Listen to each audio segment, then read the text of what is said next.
the lean. Hey everyone, I'm Michelle Franke. I'm the executive director of the nonprofit Humanitas, and I want to thank you for spending your time with us this afternoon. We hope you're having a great day at Proof, and welcome to Humanitas' Industry 101 event featuring the book LA Times Presents Breaking into New Hollywood, which will include a conversation between our guests and a live Q&A. Humanitas has a long history of presenting conversations and workshops for screenwriters who are exploring craft and career issues together, and Industry 101 is our continuation of that work. Since 2022, we've had the pleasure of hosting over 160 Industry 101 speakers while engaging thousands of TV and film writers from cities across the world. I'm a longtime admirer of Jon and Ada's work and followed their Breaking into New Hollywood series in the Los Angeles Times years ago. To watch the series become a book that relates so closely to the work that we do at Humanitas has been a real joy. While Humanitas supports screenwriters specifically, Breaking into New Hollywood includes such valuable information on exploring a wide variety of industry careers, many represented on our panel today. Industry 101 is a monthly series. You can join us free and online in November to discuss writers' rooms if you write for TV in partnership with Writers Guild Foundation. Our full lineup each year is always at humanitasprize.org. You can also follow us online at Humanitas Prize, and if you take pictures of the panel today, please tag us at Humanitas Prize. Before I hand it over to Ada and Jon, I also want to say a big thanks to Sony Pictures Entertainment, California Arts Council, and Snap Foundation for sponsoring Industry 101, and American Cinematheque, Proof Film Festival, and the LA Times for their ongoing support. Also thanks to the Humanitas staff here today, Angie Lee, who runs Industry 101, and books are going to be for sale from Village Well Books, the great bookstore in Culver City, and they are set up in the lobby. So Ada and Jon will sign outside if you follow us that direction, and a couple of our panelists may stick around for a few minutes if you have extra questions, so please come say hello, grab a book, get it signed. And with that, I'm going to hand it off to our hosts, journalists, and the authors of Breaking into New Hollywood. Please welcome Ada Tseng and Jon Healey. Hi, everyone. Thank you so much for coming to our panel. As Michelle said, this book just came out in August, Breaking into New Hollywood, but it started as a LA Times series. It's like Hollywood career series, where we were basically trying to help people who wanted to get into the entertainment industry, because the industry can be really confusing and difficult and brutal, as I'm sure you all know. And we were on a team that was kind of like our service desk, so we were kind of like, okay, how can we help people? How can we do some guides and explainers and kind of share information that would help people who wanted to be creative in Los Angeles beyond? We interviewed like hundreds of people over like dozens of career paths, like all different levels, from people who are just starting to people who are quite successful. For this panel, we picked our favorite three. No, I'm just kidding. But we talked to so many generous people, but for this panel in particular, you know, at the Proof Festival, we really thought you three had great experiences that would be really helpful. Let me just make one more note about the book. What we tried to do was drill down in more than a couple of dozen fields, but also let people see these are the sorts of qualities that characterize somebody who's in this particular field. So if you know you want to get involved, but you're not sure how, and you're not sure exactly where, this book helps guide you through the many different things that your talents could be put to use in Hollywood. But just a reminder, there are no silver bullets here. It's a tough environment. This is designed to help. It's not designed to guarantee you a job. I wish we could, but nobody can do that. Unless your last name is something like Scorsese. All right, so I'd like now have each of our panelists introduce themselves to let you all know what they do for a living and why they're here. Hi, I'm Sujata Day. I'm an actor and a filmmaker. I was on Insecure, Awkward Black Girl, and I made my own feature film, Definition Please.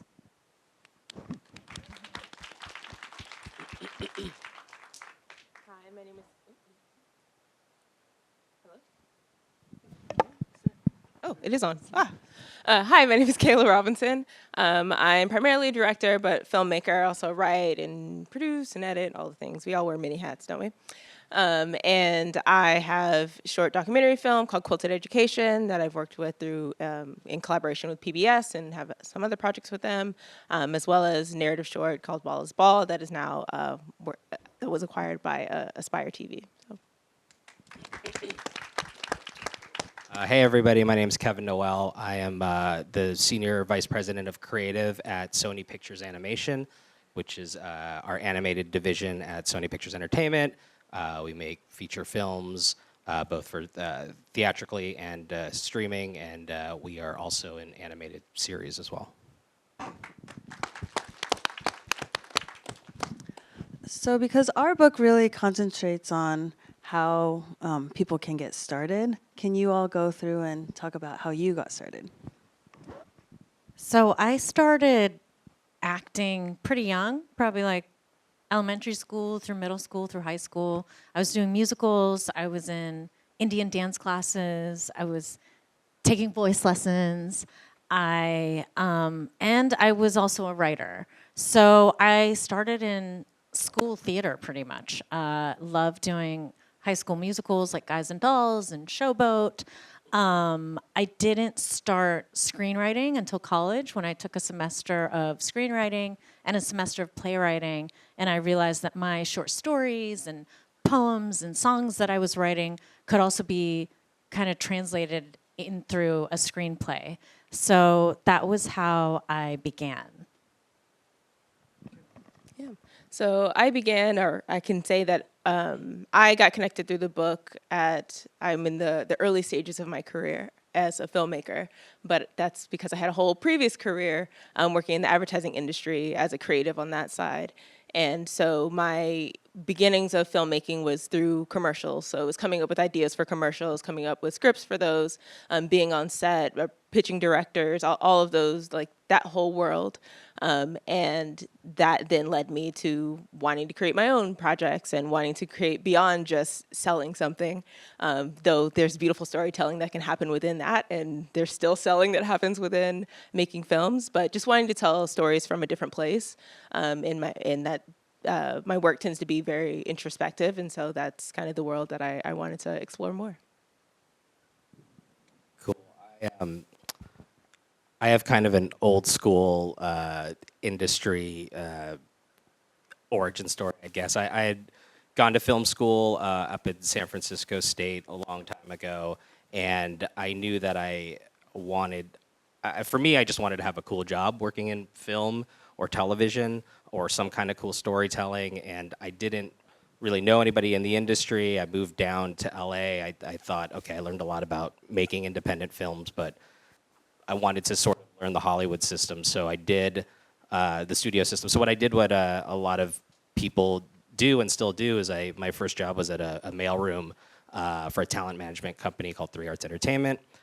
Did that for a while, sort of like this mailroom to assistant track. And then I ended up just sort of falling into animation. I knew I wanted to work at a studio next. And through some clients at the talent management company, I ended up getting a job at Sony Animation a long time ago, about 20 years ago, on our first feature film that they were starting up and starting this division. And so I started an assistant there, and I sort of worked my way through the ranks. I worked in production for a while, project to project, left, took a job at Mattel, the toy company, to be a producer for some of their toy brands, and then didn't go far, came back to Sony as an executive, as a creative development production executive. So anyway, long way of saying I started in the mailroom. Cool. I wanted to ask you two, because so I interviewed Kayla for the chapter on crowdfunding, and I interviewed you on the chapter on directing. So both of you, you had your careers, actor, advertising, but you knew you wanted to be a filmmaker, director, but there was sort of like steps you had to take in order to get there, right? So can you talk to us a little bit about like what you needed to do in order to direct your first short film or feature film? I definitely did not know I wanted to be a director. No. I fell into it for sure. I was a working actor, and then I started doing Awkward Black Girl, Issa Rae's web series.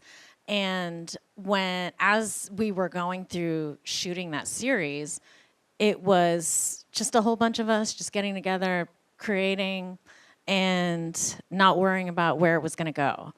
And that's where I really started to find my voice. And I was inspired by Issa. She was writing for a very specific audience. And I was like, oh, maybe I should write for a very specific audience. And so I just honed in on my writing. And still at that point, I wasn't looking at directing at all. But I was definitely looking at creating my own content, just like Issa did with Awkward Black Girl. So I just started writing my own stuff. This is when I started selling my scripts to different production companies and stuff. And then because that process takes so long when you're developing with a production company or a mini studio, I was like, I still want to do something. So then as an experiment, I wrote a short film inspired just from being a Joshua Tree for the very first time. And it was a 5-page script, very vibey, very I like to call it very inspired by Tarantino. And so I wrote it and I was like, I'm just gonna produce, direct, and star in this just to see if I can. And I did. I came out with an 8-minute short. It's called Cowboy and Indian. And I was like, great. That was such a great experience that, and that was when people started asking me, oh, are you gonna, what are you doing for your next short? And I said, next short? I'm gonna make my feature. So then I had already written and was developing a feature film. And I was like, okay, since I did it with a short, it should be just as easy with a feature. And it almost definitely was. So that's how I kind of fell into directing. Yeah, for me, I will say my advertising background gave me a lot, way more than I would have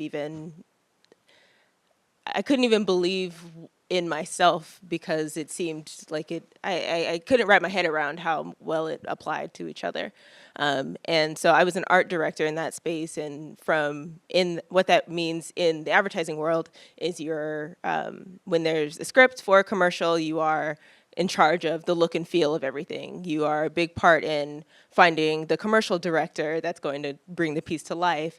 And so being in those conversations constantly and getting to meet these really great directors, and you're just like, oh, well, maybe I would have made that choice, or was it? Just it was kind of getting a front row seat into what that profession looked like.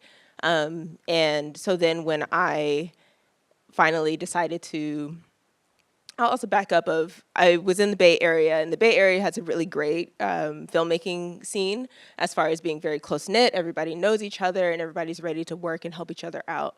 And I was able to tap into that environment and really start to build some self-belief and I can do this. I can make a film.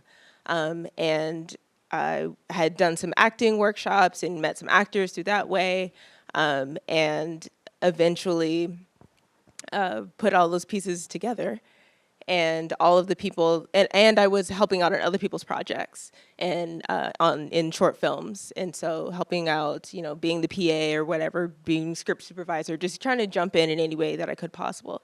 And so then when it came time for me to do my own production, all those people showed up for me.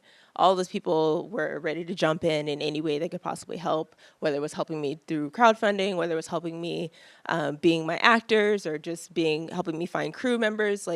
Really immersing myself in that community really helped me to take those steps forward, to really believe that I had a vision, knowing that I already see stories in my head. There is a way to put that into bring it to fruition. One thing we heard from everybody when we asked them, how do you get started at the very first steps. They said, really, you have to build a network. You have to meet people. You have to get to know, make connections across the industry. So my question for you three is, how do you get started? If you're somebody who knows no one, you just got out of college and decided, I really want to get involved in film, where do you start? How do you start building a network?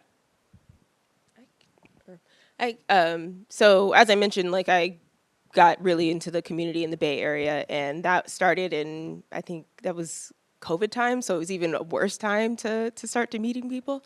And I knew I wanted to make a film, and so I Googled just local filmmaking groups and found a group called Brave Maker. And the founder, Tony Gapstone, he was having a script writing workshop.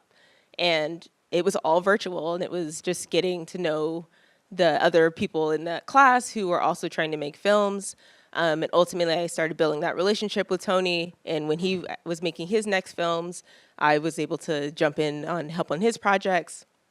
Also, prior to COVID, just having other people, being in other creative communities, whether being with other artists or other aspiring filmmakers, and just really showing up for people. I think we're in this era right now of like not wanting to be inconvenienced, but there is truly like showing up for people, even if maybe you woke up and you're like, I don't really know. But like when you show up for people, they show up for you.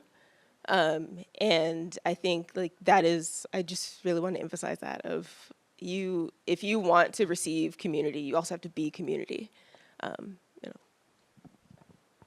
Yeah, I think that's totally dead on. I mean, when I started, I moved here again with one other person, and we were like, we're just going to figure out how to work in this industry. And it was really just finding like-minded people, finding the community. There were a lot of people that were trying to get in the business as well. And, one of the things I did was I because not knowing anybody, I did, and I never wanted to be like in front of the camera, but I did a lot of like extra gigs just so I could be on set and find people and talk to the ADs and stuff. And then you just find like-minded people. We would hang out socially, and then one of us would get a job, and then bring more people into the mix. But that's really what it is, at least back then. And I think it's the same thing now, is putting yourself out there and just trying to find people that are trying to do the same thing. And this was way before social media, so it was a lot of like just going out and going to bars and partying and stuff with no money. But it was just hitting the pavement and trying to meet people, and then just maintaining those relationships as you go along. I didn't know anyone when I moved to LA. I also didn't go to film school, so I had no connections here. But I did start taking a lot of acting classes. So I met a lot of my kind of initial group of friends through the acting classes. I recommend improv classes for everybody. Even if you don't want to be an actor, don't want to be in front of the camera, it's a great place, especially like UCB, Second City, any of those spots, Groundlings. In the first level of classes, like 101, it's a mixture of professionals and folks that just want to be in there to improve public speaking skills. So that's also a great way to meet people in Los Angeles. And showing up for people for sure. When I first moved out here, a casting director once said to me, say yes to every birthday party that you get invited to. And it doesn't mean you have to drink there. It doesn't mean you have to imbibe or anything. But I've taken that to heart. And you go to every birthday party, if you can, within reason, of course. But I always seem to meet people at parties that I go to, friends of friends. That's also a really great way to network as well. One of the things we wanted to demystify in the book, just because it's what we heard over and over again, is like, we see all the glamorous parts of Hollywood all the time, kind of like the red carpets, everybody like getting their next gig and stuff. But especially in the beginning, you sort of have to balance your dreams with the reality of like paying your rent and all that stuff. And for a really, really long time, I think a lot of people we talked to would say like 5 to 7 years, which is really scary when you're just starting out. But I was wondering if you guys could talk a little bit about how you guys juggled kind of like, auditions and stuff, or, kind of pitching stuff, or doing, working in the mailroom and maybe not making that much in the beginning, but then, how you use that to sort of build some financial stability as you kind of moved up. Okay, I'll start with the financial stability question. For my particular career trajectory, it was sort of slow and steady for me for a long time. A lot of people in my position would become an assistant, then you do your boss's job for a while, and then you graduate to agent, manager, junior producer, development person, whatever. And it's hard because at first you're sort of doing the thing where you're going to every birthday party and you're going to drinks with everybody, and you have really no money, and the poor, like I worked in talent management, so it was a little bit more relaxed, but the poor people, like at the agency mailrooms, had to like wear suits every day and get that dry cleaned all the time, and I'm like, how are you doing this on minimum wage? Actually, back then it was maybe even below minimum wage, but anyway, different story. But yeah, it's just sort of being persistent with it, I mean, I think it is a hard industry, but it rewards people that continue to manifest their dream and work really hard and be kind and nice to people, so people will help you out. So it's just you just sort of plan your life around, wanting to be here and wanting to figure out what the next step is. And for me, again, it was very slow and steady. I got into production, and it was a little up and down. We would be really busy, and I would make a bunch of overtime, and then there would be lulls, and I would have to, be smart about how to do that. Fortunately, I had a good partner, and my wife and I sort of figured out that rhythm. But it's challenging, but it's definitely doable, because the goal is, if you're passionate enough about it, you're not even going to realize sort of you're going through all of that, if that makes sense. For me, I still freelance. I still freelance in my previous industry. And that gives me the space in between those projects to actually, think. I think it's hard to be creative when you're stressed about money. And it can start to feel like you're really just cranking it because you feel so desperate, like, oh, something has to work out. And it's okay to work that survival job and to get yourself steady, and then have that space to just fully immerse yourself into the world that you're creating. I think sometimes it can feel like if you have like one really big moment where you're like, yes, I've conquered the industry and I'll never have to go back to that survival job again. And then suddenly you got to go back, and it can feel like you failed in some way, and it's just not that at all. Like, it just truly is part of the pathing, and just be easy on yourself. I graduated with an engineering degree, so I got a job right out of college, a very well-paying job with a company called Accenture. And they asked me where I wanted to work, and I said, Los Angeles.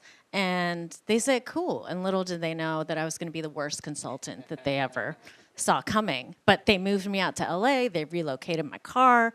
And so I was working at this consulting firm where, if you know anything about consulting, you don't have to go into work unless you are placed on a project. And so I tried really hard not to get placed on a project. And basically, I think I was on a project for like maybe 2 weeks the entire year that I worked there. And in the meantime, I didn't have to go into work, so I got an agent, I started doing acting classes, I started really laying the groundwork for my real career. And that was really helpful in that I wasn't worried about money because I was getting paid really well at a job that I wasn't really doing. And and then a year after I got that job, I got laid off, which was also a blessing. It was amazing. I got severance, I got unemployment, and years later I found out that I also was gifted stock options. So that was pretty cool. I I decided to cash in the stock to fund my short film, Cowboy and Indian. And so that movie cost $5,500. And then after kind of selling that short film as a series twice, I made over $100,000 on this short film, which I directly put into funding my feature film, Definition Please. There'll be a recruiter from Accenture outside afterward. So one thing I wonder, a lot of the people that I talked to were in the post-production sort of side and a lot of the technical fields, and they said, you know, all the technical stuff that we need to know, yes, you can learn it on the job, but you can also teach it to yourself from YouTube. You can teach yourself apparently just about anything on YouTube. I would prefer not to see a doctor who learned on YouTube, but it is a great resource. So I wonder, is there any value then to film school or a formal education in film? What do you folks think? That's a really, really good question. I mean, for me, it was everything that I wanted it and needed to be. Not to date myself, but that was like late 90s, you know, and it was a little bit different. We didn't have YouTube back then, so you're sort of learning theoretically in class and then going and applying it. But to the sort of finding your community, finding your tribe, I think that's very important. That's another place to meet like-minded people. So for me, it was worth it. It was great. But yeah, I don't know what I would think if I was going through it now. I mean, YouTube is there's so many. I mean, I look at that. If I need to change the battery in a fire detector, I was like, this happened 2 nights ago. I was like, go to YouTube. So there's so much more information, I guess, out there. And that's if you were to ask the question of like what's changed since I started, it's certainly the accessibility to information. But yeah, it's a tough question. I would still advocate for that. I mean, really, if you are looking for a job in the industry or a job similar to mine, whether it's a studio thing or whatever, you don't really need a degree. Honestly, you could just get to it and start working. And you know, I have a daughter that's in college now, and you know, I haven't pushed her one way or the other, but working in entertainment is something she's thought about. And in my head, I'm like, she could just go get an internship and start getting to it now. But I want that experience for her. You still learn the life skills when you go to school and stuff. So that's a good question. I mean, whether it was worth it for people back then or not, and you know, famously even back then, people were like, "Don't go to film school." Robert Rodriguez was like, "I just took that money and made a movie." But for me, it was certainly worth it for the progression I went through. But yes, YouTube can teach you a lot of things now. Another tip that we got from a lot of people we talked to is that the folks who are looking for help, who aren't demanding a lot of experience or skills, are the people who are making student films. So finding those opportunities and going to work for them is a way to get some work under your belt. But it's also a way not to get paid, because those folks generally expect you to work for free. Is it still kind of de rigueur in this industry that you're going to spend a fair amount of time when you're starting out working for free?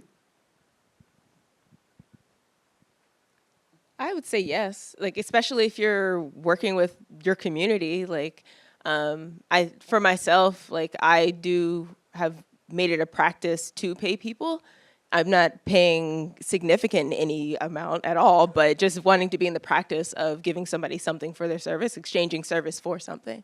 But outside of that, like I have a friend in the Bay who's created a whole collective, and it's a collective of actors, a collective of DPs, directors, just community people and they do all these projects for free, but it's all just in favor of everyone's working to build their portfolios and to make real projects that just get like sometimes like kind of speaking to a little bit of the film school. I think with the internet, we can get very into the realm of, you can research yourself to death. You can research everything, but at some point you have to do it. You have to go out and put what you think you've learned into practice and see if it's clicking. And what I've heard that, you know, your taste is going to accelerate faster than your actual output.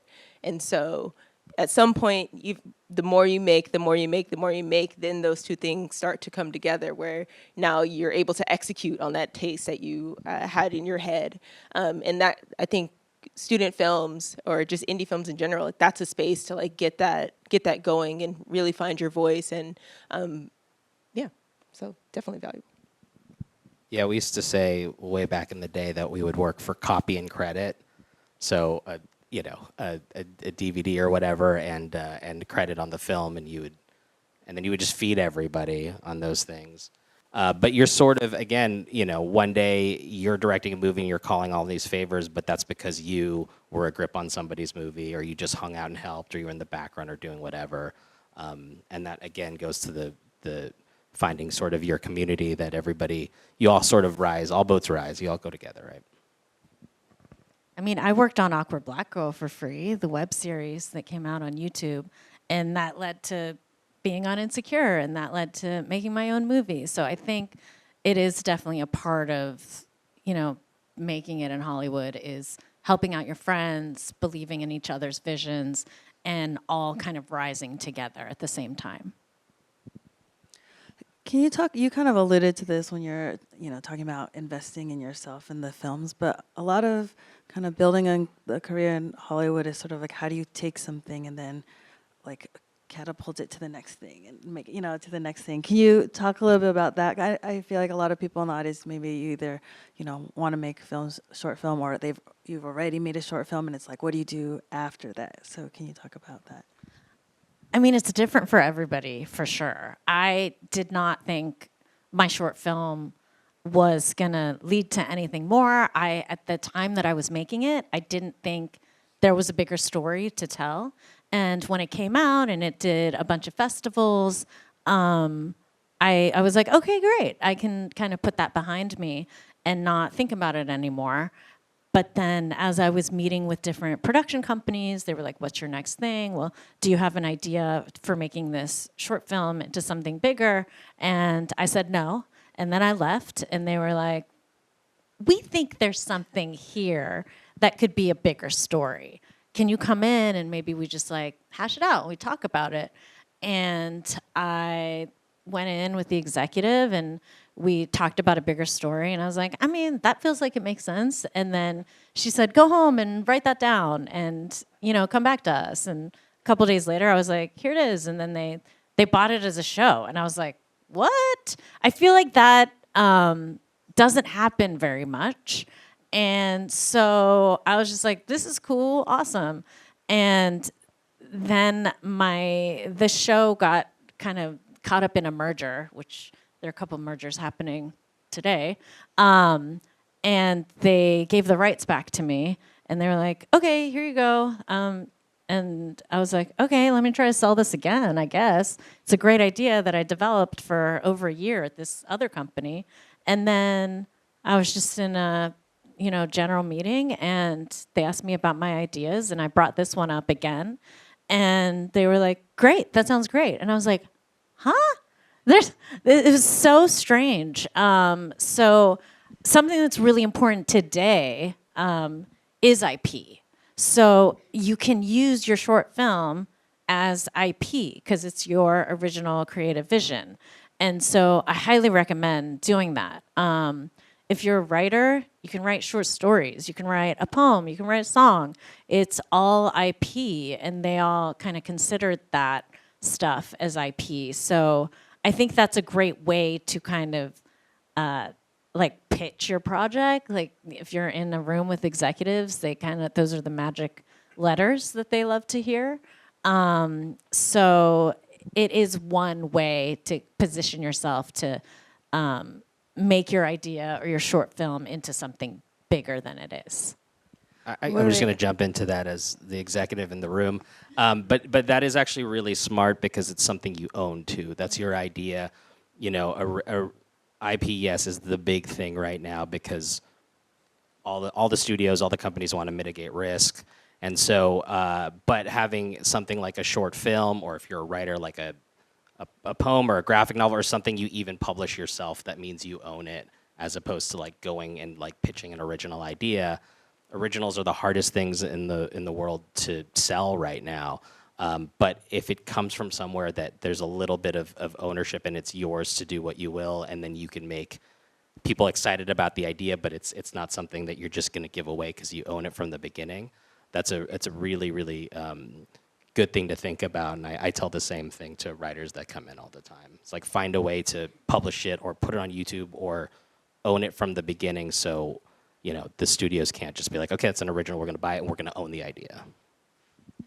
I'm going to go back to you. I'm going to journalist you a little bit and ask you a follow-up, because I know, I feel like you're very charming, and like the idea that it's like coming to you and it's, it's easy is like a fun idea. But you're not just like, you're taking general meetings, like you're developing this, you're marketing this. Like, where are these general meetings? How are you getting all these general meetings so you can charm people and tell them your good ideas?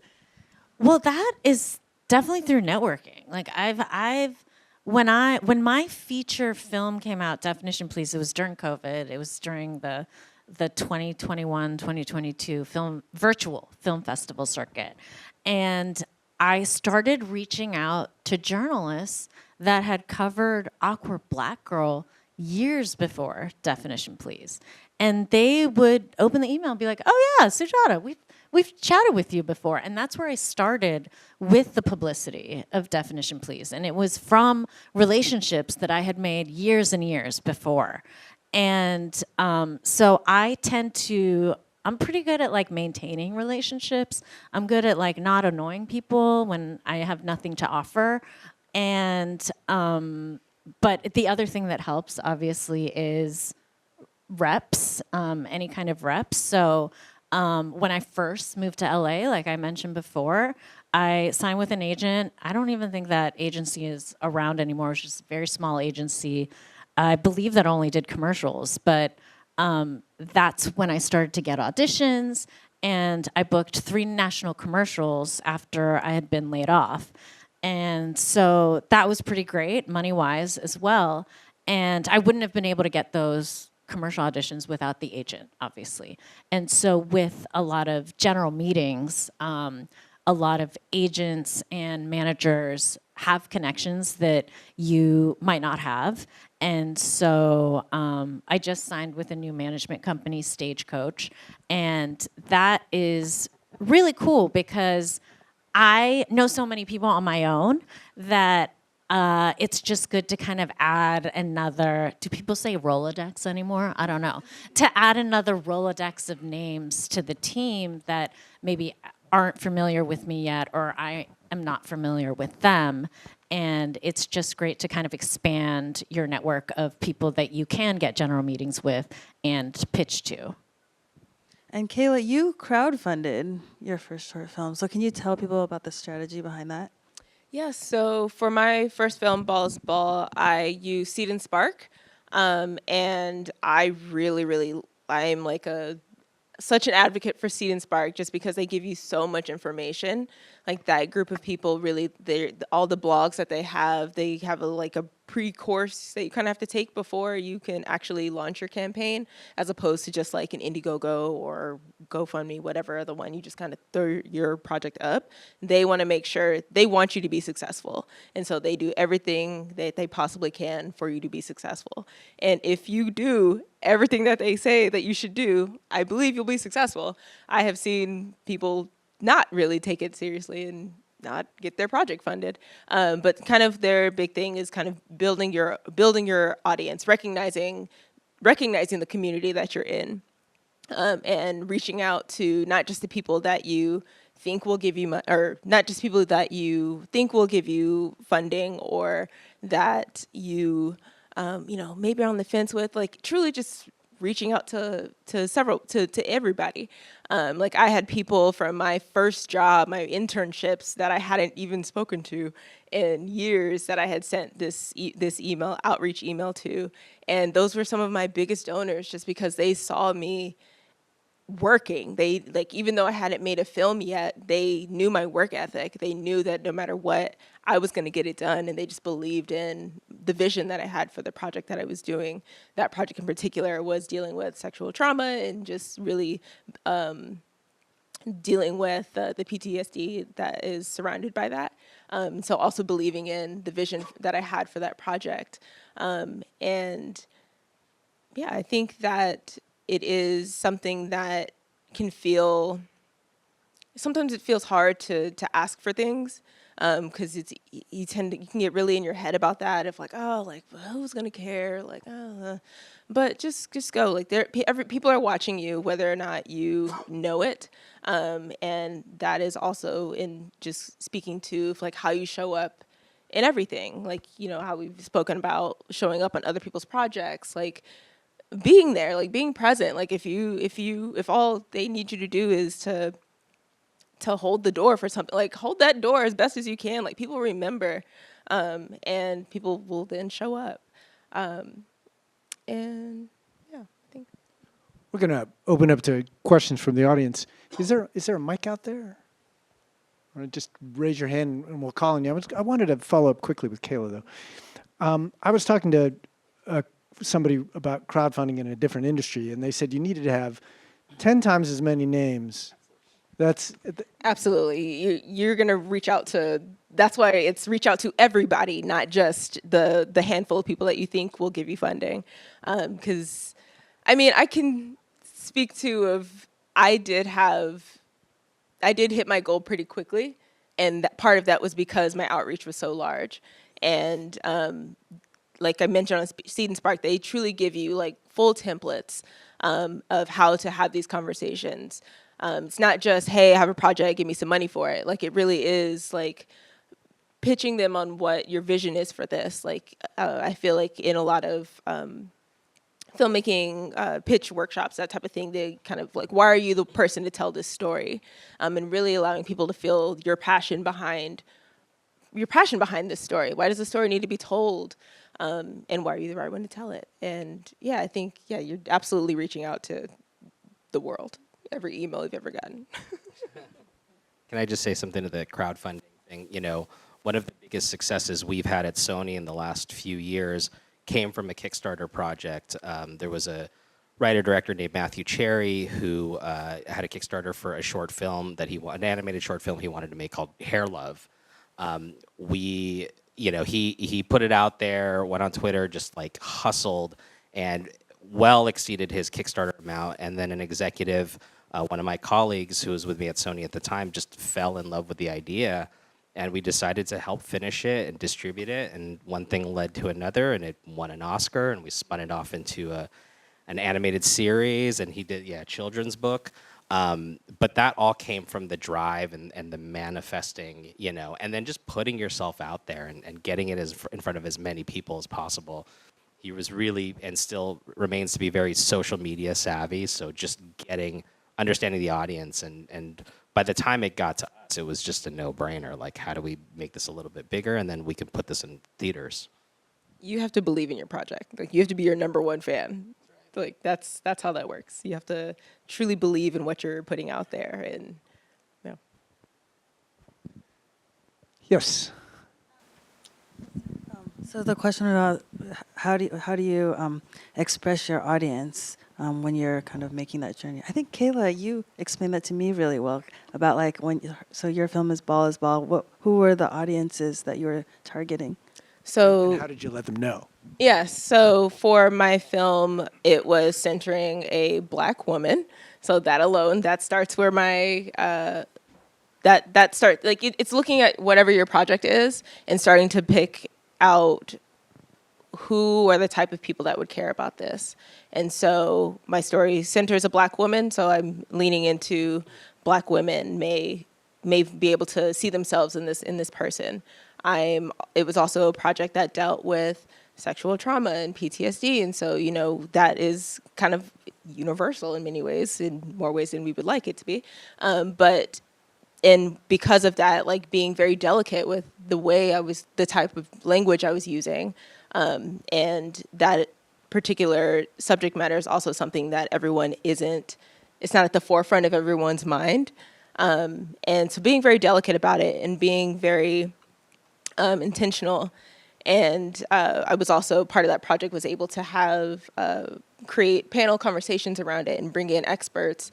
And so leaning into those networks as well, and just looking at what's the whole world that your film could exist in, and really thinking about, who are the people that would care about this?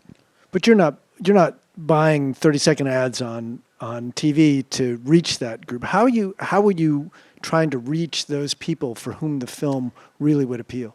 It was outreach, like truly just reaching out to people. Like I use social media so much, and sending direct messages to people, and you don't take anything personal. Like they never open it, but reaching out to different organizations, and Google's also your friend, finding local organizations.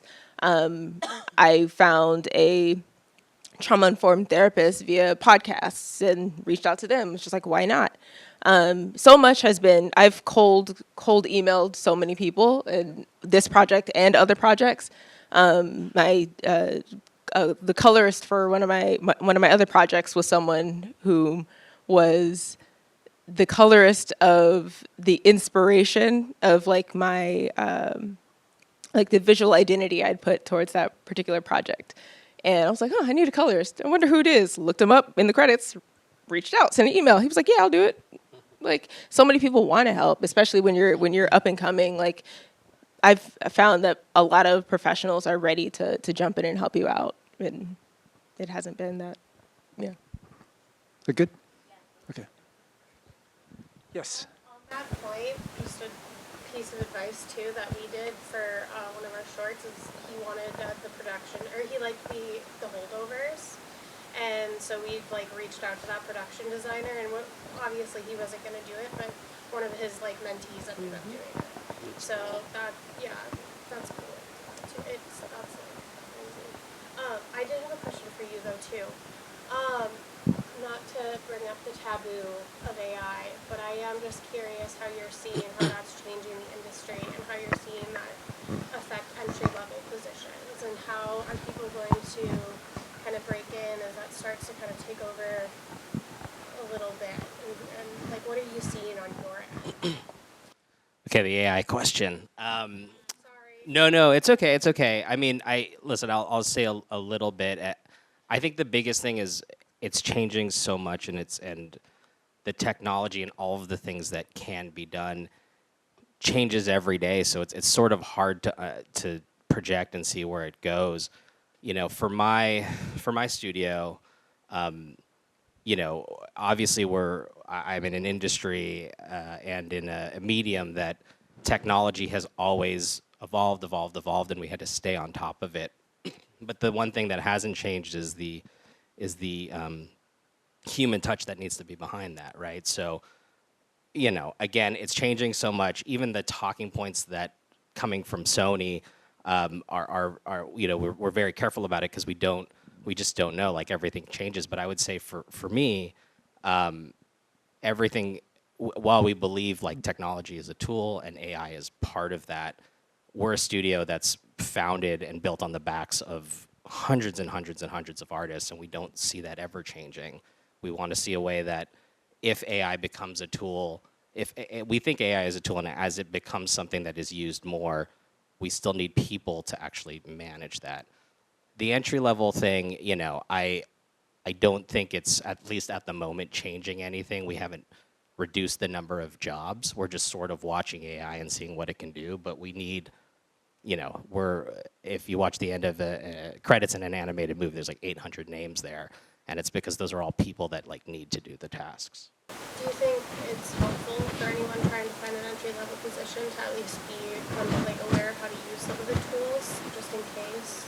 I mean, I think, and this is just me speaking and not even for my company or the studio, I think we would all be smart to at least know what it does. I saw an interesting quote, I'm going to butcher it, but somebody in the AI sector was saying that, if you don't, I'm going to butcher this quote, but it was basically saying, if you don't know enough about AI, somebody else that wants your job will, you know. And so it's just, I think it's smart to at least be familiar with all of the technology, AI or not, that's out there, because it's another skill set, I guess. So If I could put a slightly more articulate, please. No. It's slightly more hopeful spin on it. First, it depends on what field you're getting into. If you're getting into VFX and you don't know AI, you're toast. All right. But if you are someone with an idea, if you're Sujata today or Kayla today with an idea and you don't have a lot of money, AI is a shortcut to helping you get that vision onto a screen. So there are tools out now that will do almost broadcast quality shorts.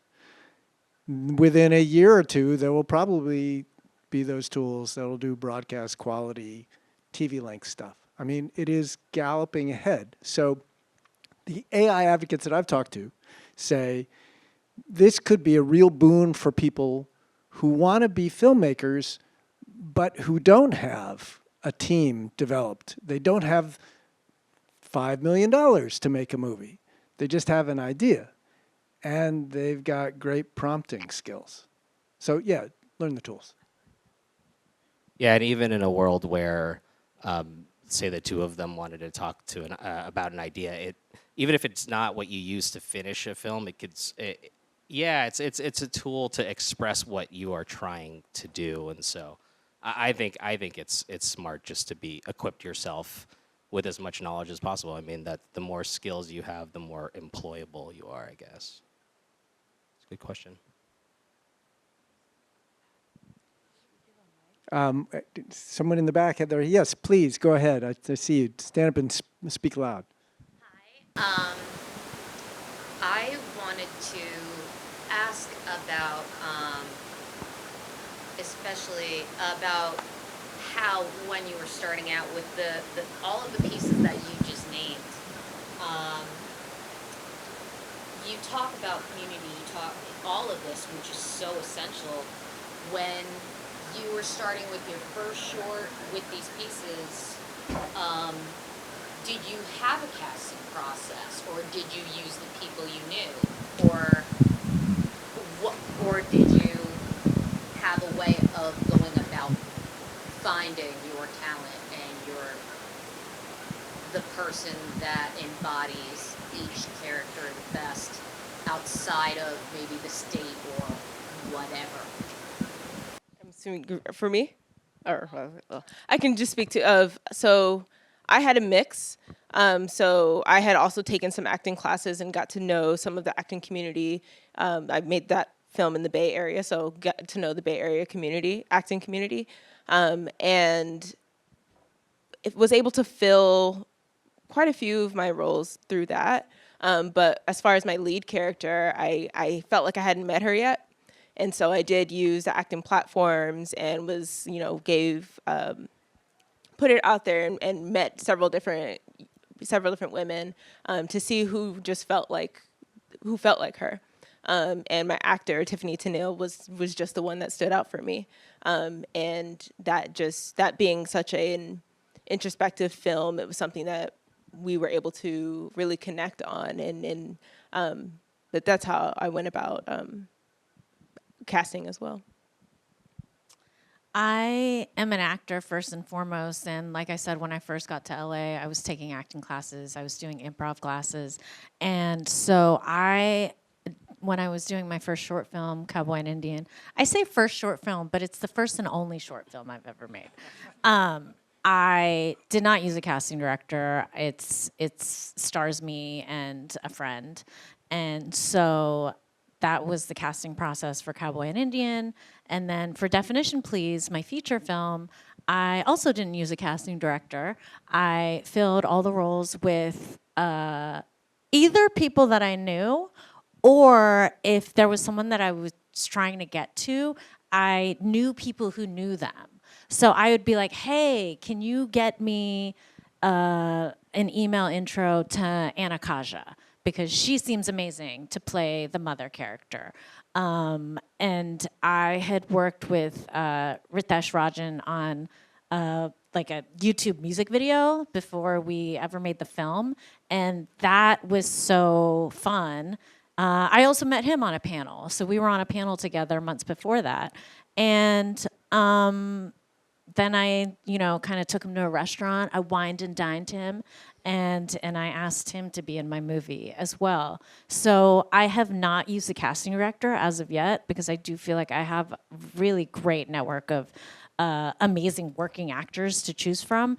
But I'm sure in the future there will be a need to use a casting director to get Timothy Chalamet or something, right? So I am looking forward to that, but I think it is great to just use the people that you know and know that can fill the role really well. I think we're running out. Thank you. Yeah, we're running out of time. If you have more questions, I think at least, There's one. oh, sorry. The light is like right there. Sorry, okay, go ahead. Stuff, I thought you made a really good point. I actually work in AI right now, but I'm also a filmmaker, and I'm in a short film fest competition that's going on for the next few months, and they're having us use AI for 50% of it, and I'm using it to create my proof of concept, but then my teacher will be using AI, it's just for the proof of concept. So I'm curious, because I haven't heard anyone else doing that before, I'm curious if like at Sony you've seen like the bigger studios, when you guys are discussing content. Yeah, so we haven't when we work on our stuff, we haven't gone down the road of AI. But I will say when I'm seeing pitches and just considering things, exactly that proof of concept type stuff, especially in animation, because not everybody can make these amazing paintings that can visualize what you want to do, and it doesn't need to be AI. It could be a Pinterest mood board or something that you're just trying to get your tone and what you're trying to do across. But I will say, the first time I saw an AI image, I was like, oh, they're using AI for this pitch, and that might have been a year and a half ago. And now, like, almost every pitch has some version of that. Some more successful than others, obviously. But like, again, this is before it even comes to us when we buy a project. It's just, I see it as a tool to help filmmakers get sort of their intentions across. And if they can express what they're looking to do, then by all means, as a filmmaker, do what you need to do. If you're in a room with an executive that can buy a pitch from you, you're going to pull out all the stops to just try and get your vision across. And for me, I'm also trying to use it to reduce the bias in my film. So the main star of it is a first-generation Asian American, and right now I'm not working with anyone who is that, so I'm trying to make sure, like, I'm prompting it effectively to do that, and I feel like that's another opportunity for people in the film industry who are starting to use AI and reluctant. It could actually help with stuff. I would also just recommend like talking to people as well, just because AI can also. You don't have to live in it. I haven't made a film in LA. Oh, that's a lie. I haven't made a film in LA. I've made other projects in LA, but you can I just say that just from a place of AI can also just be a snake eating its own tail as far as like bias in particular, racial bias in particular goes. And so just wanted to put that out there as well. Yeah, use the other 50% to like you start by saying, okay, this is sort of the intent, and then use that to find the people, because you're gonna want to get the true perspective especially if you're trying to like find diversity and find those voices. And there are plenty of people that want to see more of that stuff, so that'll be accessible to you. Cool. Thank you. Our time's up. I wanted to thank you, our amazing panelists who were so helpful. Thank you so much. Thank you to Michelle and Angie of Humanitas, and then American Cinematheque, and the Proof Festival, and also Village Well Books, who's selling our books outside. A few of us will be outside after, so if you have more questions and you want to talk to us, come join us. Thank you. And the book is amazing. Congratulations. Thank you Everybody so much. should check it out. Thank you so much for your help. It was so fun to talk to you all.